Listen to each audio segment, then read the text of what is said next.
बिहार की सियासत में एक बार फिर उबाल है। वजह है वोटर अधिकार यात्रा।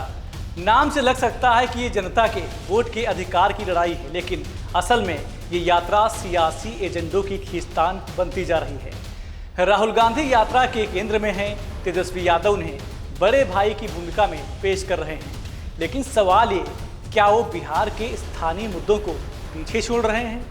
रोजगार, आरक्षण, जाति जनगणना जैसे सवाल तेजस्वी यादव उठा रहे हैं, मगर राहुल गांधी का फोकस अडानी अंबानी चुनाव आयोग और ईवीएम पर है। यानी बिहार की जमीन पर कांग्रेस का नैरेटिव क्या राहुल गांधी महागठबंधन की जमीन पर अपना एजेंडा खड़ा कर रहे हैं, और क्या तेजस्वी यादव चुपचाप ये सब होने दे रहे हैं? वोटर अधिकार यात्रा या फिर राजनीतिक अधिकार यात्रा, आज हम इसी की परतें खोलेंगे। नमस्कार, आप देख रहे हैं न्यूज ट्रैक। मैं हूं आपके साथ संदीप तिवारी। बिहार की राजनीति एक बार फिर उबाल पर है।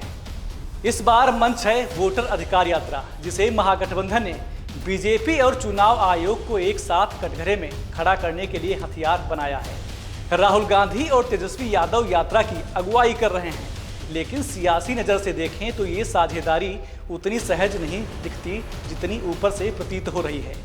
तेजस्वी यादव ने शुरुआत से ही इस यात्रा को बिहार केंद्रित बनाए रखने की कोशिश की, लेकिन जैसे ही राहुल गांधी मंच पर आए, पूरे नैरेटिव की दिशा बदलती नजर आने लगी। एसआईआर जैसे मुद्दों को लेकर तेजस्वी ने शुरुआत की थी, लेकिन अब राहुल गांधी इस मुद्दे पर इतना आक्रामक हो चुके हैं कि ऐसा लगने लगा है मानो इन्होंने इसे हाईजेक कर लिया है। दरअसल राहुल गांधी हर भाषण में दो प्रमुख नारे करते हैं, वोट चोर गद्दी छोड़, और दूसरा नारा कि हमें रोजगार चाहिए। लेकिन ये नारे कांग्रेस के लिए हैं या पूरे महागठबंधन के लिए, ये भी स्पष्ट नहीं है। अगर राहुल गांधी की बात करें तो राहुल गांधी का सियासी हमला केंद्र की मोदी सरकार पर है, और उनका फोकस हमेशा की तरह अडानी अंबानी ईवीएम और चुनाव आयोग की निष्पक्षता पर सवाल उठाने पर केंद्रित रहा है। बिहार में भी उन्होंने यही किया। मुंगेर में उन्होंने कहा, मुझे पूरा विश्वास है कि पिछले लोकसभा चुनाव में हेरफेर की गई थी, महाराष्ट्र में इसका सबूत मिला, अब बिहार में भी ऐसा ही करने की तैयारी है। लेकिन सवाल है कि क्या बिहार की जनता केवल ये सुनना चाहती है, या उन्हें बिहार के स्थानीय मुद्दों, रोजगार, शिक्षा, कानून व्यवस्था और जाति जनगणना पर ठोस बात चाहिए? वहीं तेजस्वी यादव ने यात्रा के दौरान राहुल गांधी को बड़े भाई के तौर पर पेश किया, जिससे स्पष्ट संकेत गया कि उन्होंने राहुल को नेतृत्व सौंप दिया है। लेकिन इसका मतलब क्या ये है कि वो अपनी राजनीतिक जमीन पर समझौता कर चुके हैं? कुछ राजनीतिक पंडितों का मानना है कि तेजस्वी को राहुल गांधी की लोकप्रियता का लाभ उठाना है, लेकिन सवाल ये है कि क्या वो इतना नियंत्रण खो देंगे कि उनका एजेंडा ही पीछे रह जाए? क्या ये मूक सहमति है या रणनीतिक चुप्पी? अगर बात 2017 के यूपी चुनाव की करें तो 2017 में जब राहुल गांधी और अखिलेश यादव ने साथ मिलकर चुनाव लड़ा था, तब यूपी के लड़के किनारे ने लोगों का ध्यान खींचा था।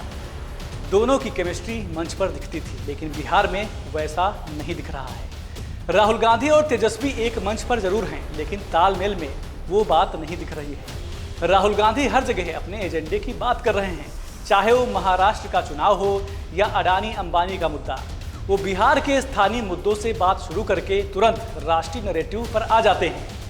वहीं अगर देखा जाए तो राहुल गांधी की बढ़ती सक्रियता को दो नजरिए से भी देखा जा सकता है।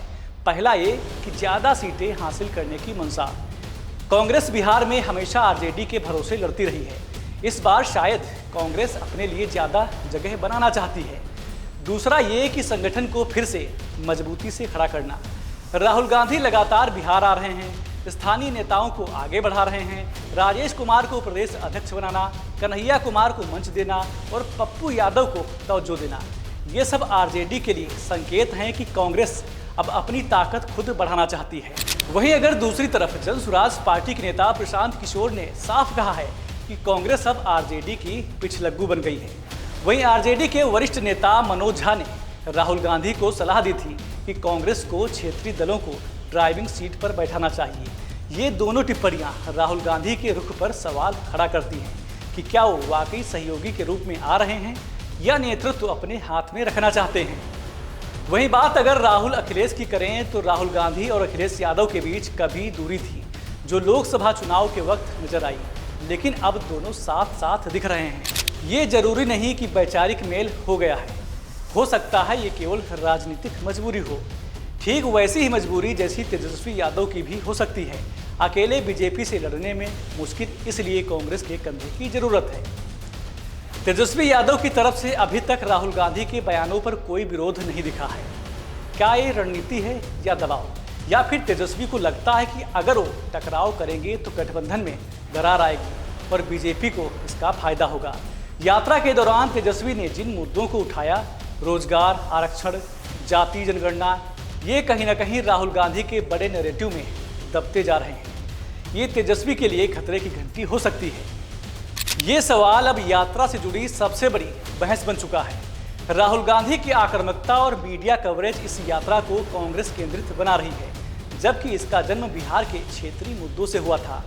तेजस्वी यादव ने खुद को बड़े भाई के नीचे रखकर शायद एक रणनीतिक गलती कर दी है। अगर महागठबंधन को वाकई वोट चोरों से लड़ना है तो वो उसे पहले अपने साथी दलों के बीच की असल सच्चाई से लड़ना होगा, वरना ये वोटर अधिकार यात्रा जल्द ही राजनीतिक एजेंडा यात्रा में तब्दील हो जाएगी और जनता सब देख रही है। फिलहाल इस खास पेशकश में मेरे साथ बस इतना ही। आप बने रहिए हमारे साथ। नमस्कार।